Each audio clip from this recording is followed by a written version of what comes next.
Hai semua, ketemu lagi dengan saya Iksan. Oke, seperti yang kalian lihat di depan kita saat ini udah kedatangan satu buah smartphone baru lagi dari Infinix guys. Dan ini adalah Infinix Smart 6 yang punya fitur NFC. Nah, kalau kita ingat ya, sekitar 3 mingguan atau 1 bulan yang lalu, Infinix sudah merilis smartphone ini ya, tapi tanpa adanya fitur NFC. Dan ini sebagai disclaimer aja buat kalian yang lagi cari-cari smartphone murah dengan fitur NFC. Smartphone ini mungkin bisa saya rekomendasiin untuk kalian beli karena punya fitur NFC di dalamnya.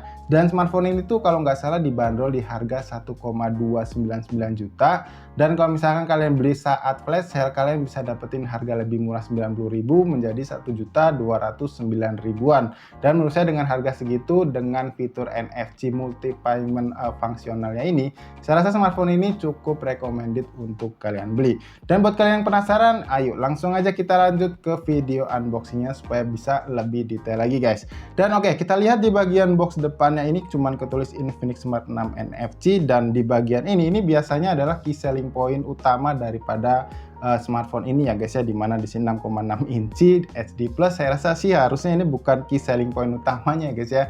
Mungkin kalau untuk kapasitas baterai 5000 mAh nya ini bisa dibilang ya oke lah kalau kita anggap sebagai key selling point.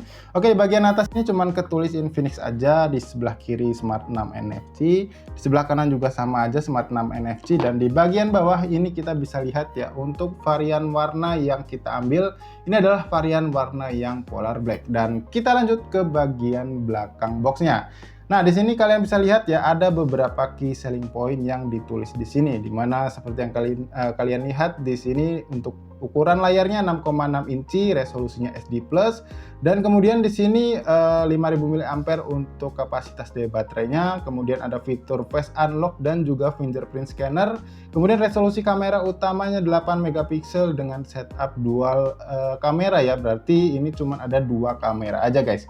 Dan selanjutnya di sini dituning dengan DTS audio processing ya, dan kemudian yang terakhir ini ketulis silent, dan di bawahnya ada keterangan antibakterial material. Mungkin ini bodinya tuh dibuat ya dengan bahan antibakteri. Tapi ya nanti kita lihat ya apa memang seperti itu atau enggak guys. Dan ya di sini kalian bisa lihat ya boxnya memang sedikit terlihat berbeda ketimbang di seri Hot dan Note-nya kemarin. Dimana kalau di seri entry level kayak Smart 6 ini itu selalu ada segel yang kayak gini guys. Dan di seri Hot dan juga 11 Note-nya kemarin itu sama sekali nggak ada segel apapun, cuman dibungkus plastik aja. Dan bedanya memang kalau di smartphone ini barunya nggak ada plastiknya guys, jadi ya cuman ada segel gini aja. Oke, sekarang kita langsung aja buka ya, karena ini cuman stiker, jadi kita kletek aja begini, nggak usah kita sobek pakai cutter ya, kayak gini aja kita kletek ya, cukup mudah. Oke ya, sekarang kita langsung aja buka isi di dalam boxnya guys ya, kita lihat nih. Oke, ini kita udah buka, dan ini kita langsung ketemu smartphone-nya. Kita singkirin dulu, taruh sini. Dan kita buka, di dalamnya ini kita mendapatkan langsung kepala charger ya, kita cek nih. Nah, ini untuk kepala chargernya kalau kalian bisa lihat ini output maksimalnya 10 watt ya, dengan ketulisnya sih 5 volt 2 ampere guys, sorry ya. Jadi memang 10 watt, dan biasanya kalau 10 watt itu belum fast charging, dan otomatis kabelnya harusnya masih micro USB. Nih kalian bisa lihat ya. Nah, ini bener aja nih kabelnya masih micro USB guys. Jadi belum Type C ya. Ya saya sih wajar ya, karena harganya cuma 1,2 jutaan, pakai micro USB itu nggak ada masalah guys. Oke, ini USB Type A-nya. Dan selanjutnya di sini kita mendapatkan satu buah buku petunjuk pengguna atau panduan manual. Di sini ada SIM tray ejectornya yang modelnya seperti ini guys, kalian bisa lihat ya. Dan selanjutnya di sini kita mendapatkan satu buah buku garansi atau ya buku kartu jaminan lah ya, kalian bisa cek aja sendiri, nanti baca-baca lokasinya di mana aja. Dan di sini seperti biasa kita juga mendapatkan satu buah uang-uangan dolar kayak gini ya. Jadi ini adalah Join X Club-nya Infinix buat komunitas kayak gitu. Kalian tinggal scan aja barcode-nya ya kalau misalnya kalian tertarik buat join. Dan kalian bisa lihat di sini kita mendapatkan satu buah hard case. Nah, dan ada satu buah screen protector juga ya guys ya. Tapi kayaknya ini ya ini mungkin screen protector sih, cuman ya seperti biasa Infinix nggak mau masangin langsung di smartphone-nya, tapi nggak masalah, semoga kalian bisa ya guys ya. Dan ya ini ada satu buah hard case yang build quality-nya ya emang agak lumayan ringkih sih rasanya. Cuman ya lumayan aja, kalian udah mendapatkan aksesoris tambahan seperti ini, ya tinggal kalian aja suka atau enggak buat dipakainya. Dan oke, itu aja ya isi di dalam boxnya. Sekarang kita rapihin dulu biar kita langsung ke smartphone ya guys.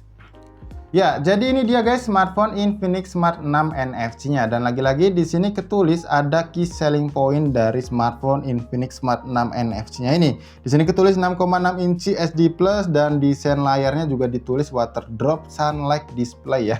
Sebenarnya sama aja sih, water drop display juga gitu guys ya. Dan selanjutnya di sini ketulis 5000 mAh, ada Face ID dan juga fingerprint unlock, dan juga resolusi kamera utamanya 8 megapiksel. Oke, sekarang kita langsung aja lihat smartphone ya guys. Ini bisa dipelorotin gini ya, jadi nggak perlu dikletek lagi. Oke, nah ini kita lihat ke belakang. Oh, ada stiker lagi guys. Kita buka dulu ya. Ini biasanya sih agak nyeplak nih, semoga aja enggak ya. Oke, iya, ini nyeplak sedikit nggak masalah. Dan ya, ini desainnya seperti ini guys ya, dan mengingatkan saya dengan kalau kita lihat dari tekstur atau patternnya si back covernya si Infinix Smart 6 ini mirip-mirip sama Infinix Hot 11 Play ya guys ya. Sebentar, saya coba cari smartphone-nya dulu. Nah, ini dia Infinix Hot 11 Play. Nah, kalian bisa lihat ya, patternnya itu hampir-hampir mirip tuh. Sebentar ya, cuman kalau ini agak kayak gitu ya, bengkok gitu, nyambung, tapi kalau ini dia terputus-putus gitu guys. Nah, untuk ya itu aja perbedaannya dari Hot 11 Play. Dan lanjut untuk bagian dari bumper kameranya ini mengotak ya guys ya, dan ini menurut saya cukup bagus ya. Dengan desain yang seperti ini, malah menurut saya ini adalah khas yang berbeda dari seri entry-nya dan juga mid range-nya. Oke, di sini ada dual kamera ya, di mana resolusi kamera utamanya tadi ketulis 8 megapiksel, dan yang jelas kamera yang keduanya itu pasti QVGA atau ya kamera mungkin kamera untuk sensor kayak gitu guys. Dan di sini ada satu buah LED flash dan satu buah dummy ya, mungkin ini dummy kamera, saya juga nggak tahu guys. Yang jelas lagi-lagi ini cuman setup dua kamera aja. Dan di sini ada satu buah fingerprint scanner yang ini kerasa feel-nya itu dalam banget ya untuk penempatannya. Di sini kalau kalian bisa lihat tuh ada gapnya, mungkin ini sedikit ya, sekitar 0,5 mili lah ya mungkin guys. Oke, kayak gitu aja. Dan untuk finishing back covernya ini ya glossy ya, jelas gampang meninggalkan bercak sidik jari. Cuman secara build quality seharga 1,2 jutaan, saya rasa ini udah cukup kokoh lah ya. Ya tahu sendirilah, harga 1,2 jutaan nggak perlu berharap lebih juga, apalagi kalau kita bilang soal build quality. Dan selanjutnya kalau kita cek di bagian sebelah kiri ini ada satu buah volume rocker dan juga tombol power di bagian bawahnya. Kemudian di bagian bawah smartphone-nya ini ada satu buah lubang jack audio 3,5 mm, satu buah lubang mikrofon, satu buah lubang port USB, micro USB, dan satu buah grill speaker. Dan kemudian di sebelah kirinya ini ada satu buah SIM tray, SIM card ya, maksudnya slot SIM card yang kita cek dulu. Ini seharusnya sih triple slot ya guys ya, karena ya kalau nggak triple slot nggak bakalan laku di Indonesia guys. Oke, nah ini kalian bisa lihat ya, udah triple slot juga, berarti kalian bisa menggunakan dua SIM card kalian dan menambah memori tambahan mungkin sekitar 128 GB atau 256 GB guys. Oke, ini kita singkirin dulu. Dan ya di bagian atas ini kosong aja ternyata ya, nggak ada apa-apa guys. Jadi ini benar-benar mono speaker. Dan kalau kita lihat di bagian depan ini ada satu buah lensa kamera juga ya guys ya. Dan resolusinya ini kalau nggak salah sebesar 5 megapiksel aja. Dan di bagian atasnya ini ada satu buah grill speaker juga ya untuk earpiece-nya. Oke, itu aja yang bisa kita bahas dari body smartphone-nya. Dan sekarang kita coba nyalain smartphone-nya, kita coba install beberapa aplikasi, dan juga kita cek ya nanti seperti apa dalaman software dan juga hardware-nya. Oke, jadi ini dia guys tampilan layar home screen-nya si Infinix Smart 6 NFC-nya. Dan kalau kita lihat ya di bagian sisi kiri, kanan, dan atas bezelnya ini terlihat sama ya, atau presisi, cuman di bagian bawahnya ini dagunya memang terlihat sedikit lebih tebal bezelnya dibandingkan sisi yang lainnya. Dan menurut saya untuk desain water drop display-nya ini ya di bagian layarnya ini sedikit terlihat lebih minimalis ya, jadi nggak terlalu ngesanin kalau smartphone ini adalah smartphone murah atau smartphone dengan harga 1 jutaan guys. Dan ya selanjutnya di sini saya mau kasih lihat ke kalian soal software yang digunakan ya. Dan kalian lihat di sini untuk UI-nya sendiri sudah menggunakan UI XOS versi 7.6.0 Dolphin, dan basis Android-nya sudah menggunakan basis Android versi 11. Cuman ini adalah versi yang Go Edition atau versi yang rendahnya lah ya, bisa dibilang gitu guys.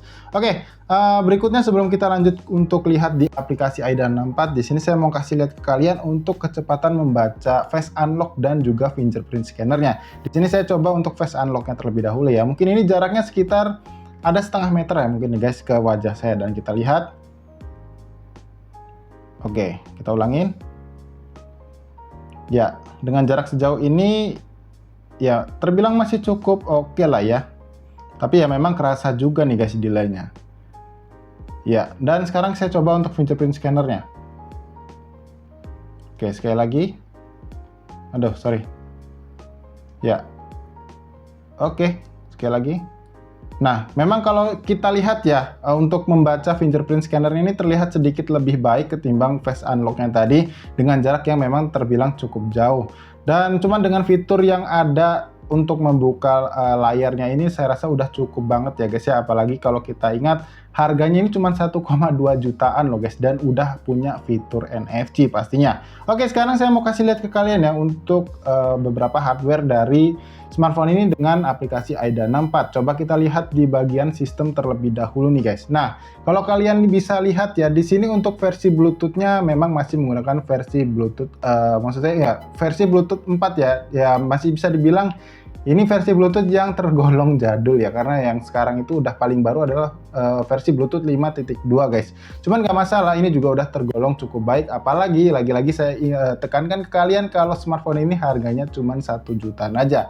Dan untuk kapasitas memorinya yang tersedia ya, setelah saya baru install AIDA 64 tadi, di sini dari 32 GB terbaca sekitar 21,9 GB ya guys ya. Dan ya memang dengan ukuran yang seperti ini jelas kalian membutuhkan memori eksternal kalau kalian suka menyimpan foto atau file video di smartphone kalian gitu guys.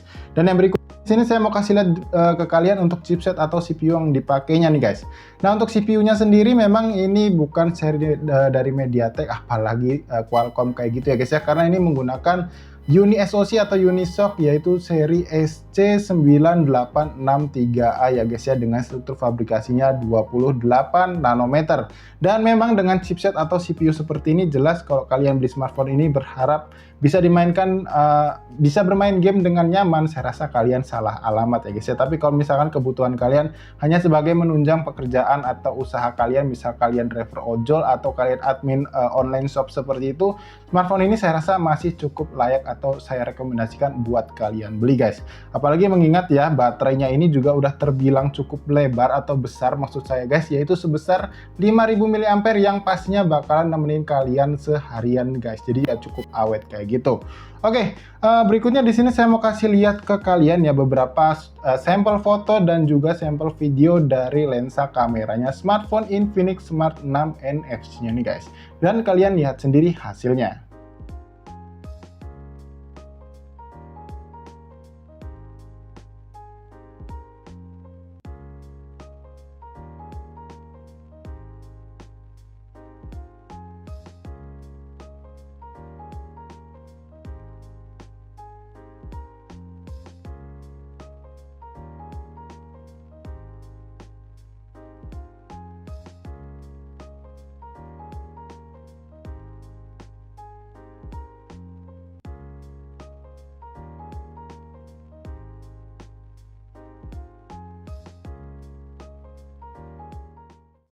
Oke, jadi guys ini adalah kualitas perekaman video dari kamera utamanya Infinix Smart 6 NFC yang punya resolusi sebesar 8 megapiksel.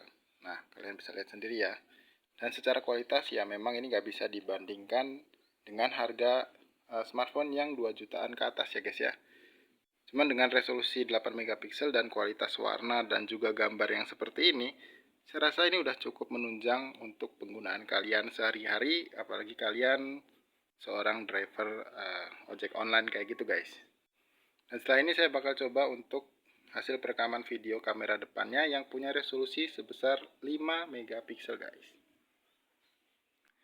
Ya, ini adalah kualitas perekaman video dari kamera depannya Infinix Smart 6 NFC yang punya resolusi sebesar 5 megapiksel. Dan kalau saya lihat di layar yang punya resolusi HD Plus ini, ya kualitas dari perekaman video ini biasa aja sih guys ya. Dan lagi-lagi buat kalian yang membandingkan dengan harga smartphone di atasnya, kalian bakalan kecewa sih seharusnya. Karena ya memang ini nggak bisa buat dibandingin dengan smartphone di atas 2 jutaan guys. Cuman ya kalau untuk kalian yang butuh smartphone dengan harga yang cukup terjangkau dan punya kualitas kamera yang cukup, ya kamera ini bisa saya rekomendasiin untuk kalian beli.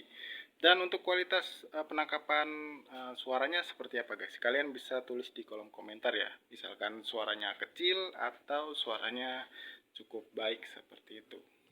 Ya, jadi guys, saya rasa cukup kayak gitu dulu aja ya video unboxing soal smartphone Infinix Smart 6 NFC-nya ini. Dan kesimpulan awal saya soal smartphone ini, sekali lagi buat kalian yang memang cari smartphone murah tapi bisa diajak bermain game dengan nyaman, saya nggak rekomendasiin smartphone ini buat kalian beli. Tapi kalau kalian cari smartphone dengan harga yang relatif terjangkau, tapi bisa menunjang aktivitas kalian atau usaha kalian di rumah ya guys ya, atau kalian yang memang driver ojol seperti itu, ini smartphone saya rekomendasikan buat kalian beli, mengingat baterainya juga bisa dibilang sebesar 5000 mAh ini. Jelas daya tahan baterainya ini bakal ngebantu kalian buat kegiatan atau aktivitas kalian sehari-hari seperti itu guys.